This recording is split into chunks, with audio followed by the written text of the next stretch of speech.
नमस्कार दोस्तों, मेरा नाम गिरिजा प्रसाद और आप देखना शुरू कर चुके हैं बदलते भारत। उम्मीद करता हूं कि आप लोग स्वस्थ और खुशहाल होंगे।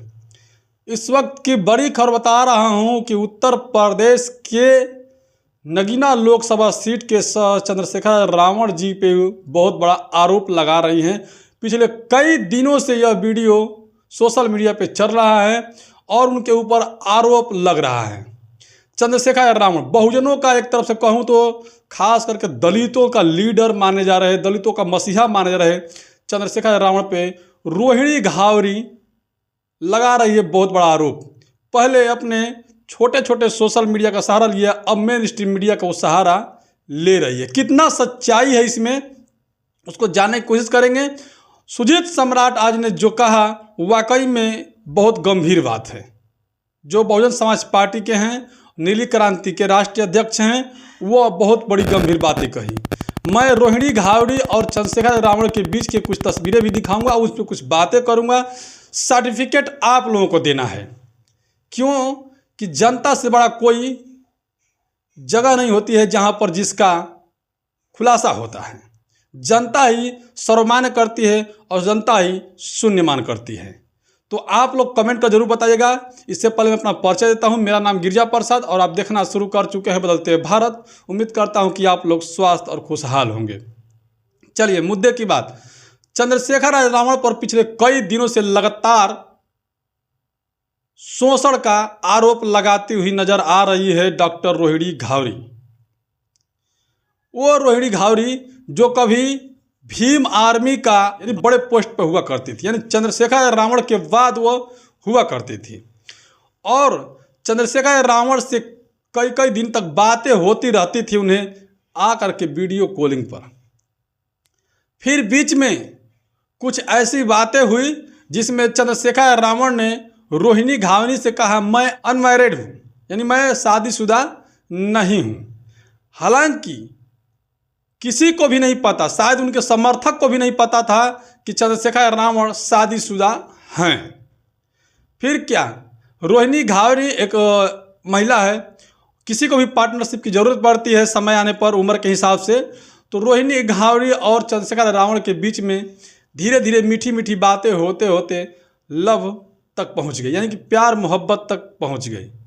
उसके बाद जब रोहिणी घावरी उनके घर पे जाती है तो पता चलता है कि चंद्रशेखर रावण शादीशुदा हैं। उसके बाद रोहिणी घावरी उनसे अपना रिश्ता तोड़ने लगती है, लेकिन चंद्रशेखर रावण उन्हें ऐसे फंसाते हैं, कहते हैं कि आप एक मिशन मूवमेंट के आदमी हो, मिशन मूवमेंट के लिए काम करती हो, आज जो यह शादी मेरा हुआ है यह शादी एक धोखा है, एक शादी एक समझौता है कि मैं चाहता नहीं था शादी करना और मेरा शादी मेरे मर्जी से नहीं हुआ है।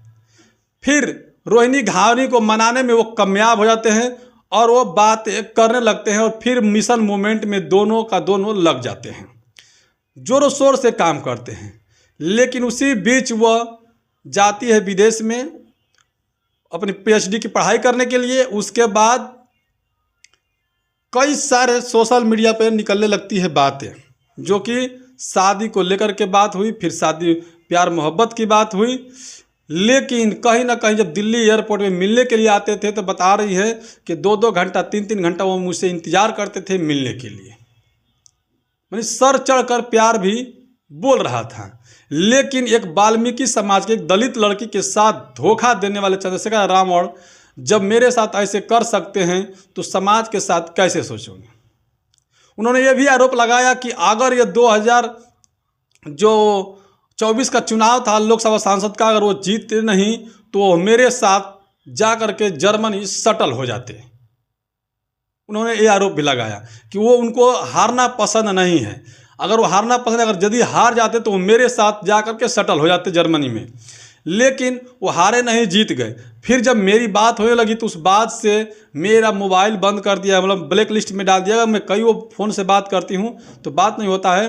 अब चंद्रशेखर रावण से मेरी बात नहीं हो पाती है, लेकिन समाज के बीच में जितना उन्होंने गुमराह किया, कई सारी लड़कियों के साथ उनका अफेयर चल रहा है, वो भी लड़कियां को समाज के नाम पर गुमराह कर रहे हैं और वो लड़कियां बड़े लीडर होने के कारण वह उनके ऊपर आरोप नहीं लगा पाती है, और लगाती भी तो कैसे, क्योंकि जितने भी उनके समर्थक हैं उनके ऊपर टूट पड़ते हैं।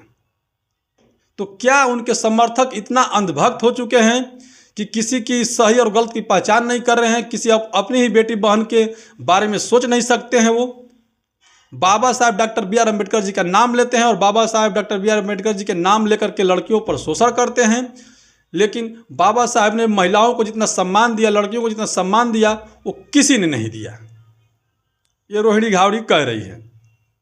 बीच में सुजीत सम्राट आते हैं, लोग उनसे बातें करते हैं। उनका मानना यह है कि रोहिणी घावड़ी एक पीएचडी छात्रा है। अगर वह आरोप लगा रही है, इतना बड़ा संगीन आरोप लगा रही है, वो भी मेन स्ट्रीम मीडिया पर जा करके कि जिसे लोग लाखों लाख करोड़ों करोड़ लोग देख रहे हैं, तो कहीं ना कहीं चंद्रशेखर रावण को मौन होना गुनाहगार की साबित कर रहा है।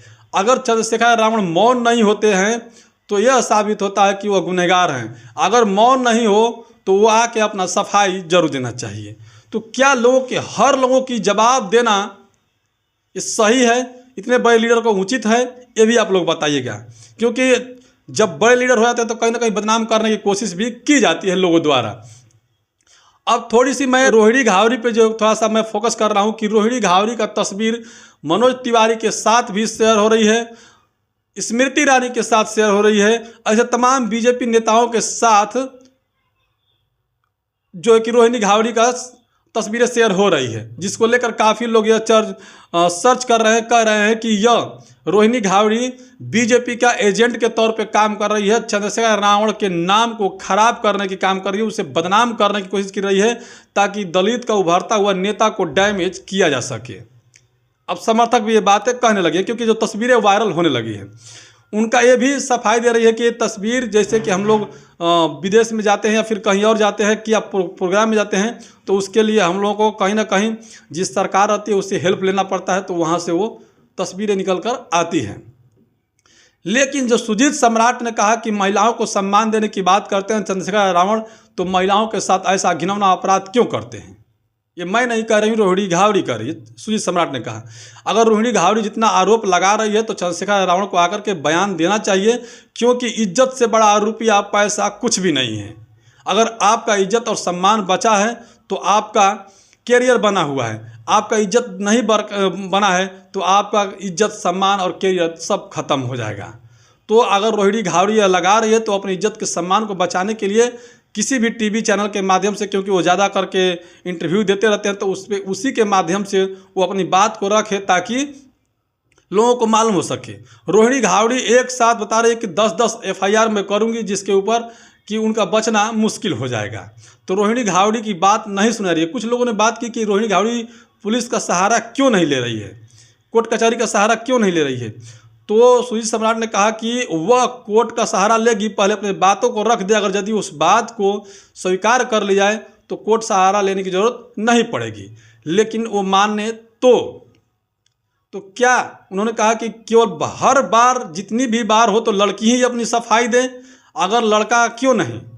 महिलाओं को जब सम्मान की बात होती है तो लड़कियों के साथ हरासमेंट किया जाता है, तो उनको सम्मान की ज़िंदगी से नहीं, नज़र से नहीं देखा जाता है। तो आखिर क्यों? क्योंकि उसका हिस्सेदार जेंट्स नहीं होता है। जेंट्स को भी ऐसा देखना चाहिए, जेंट्स को भी अपमान करना चाहिए, लेडीज़ को ही क्यों? तो उन्होंने साफ साफ कहा कि चंद्रशेखर रावण को सफाई देना चाहिए। रोहिणी घावड़ी की बातों को आकर के तभी माना जाएगा, नहीं तो ऐसे में बहुजन समर्थक हैं वो कहीं ना कहीं उनको भी अनदेखा कर रहे हैं और लोगों के बीच में कहीं गलतफहमियां हो रही है। ऐसे बेटी बहन के साथ शोषण होता रहेगा तो महिला तो एक तो घर से बाहर निकलती नहीं है समाज के लिए, और रोहिणी घावड़ी निकल रही है, तो ऐसे लोगों को दबाने की भी कोशिश की जा रही है। तो आप लोग बताइएगा कमेंट करके, क्या सुजीत सम्राट ने सही किया, रोहिणी ने सही किया, या फिर मौन रह करके चंद्रशेखर रावण अपने बेगुनाही का साबित दे रहे हैं, या फिर मौन रह करके कहीं गुनहगार तो नहीं है वो भी साबित दे रहे हैं। तो कमेंट कर जरूर बताइएगा। बदलते भारत में पहली बार है तो चैनल को सब्सक्राइब कीजिए, लाइक कीजिए, वीडियो को ज़्यादा से ज़्यादा तक शेयर जरूर कीजिएगा। पूरा वीडियो बनाने के लिए धन्यवाद।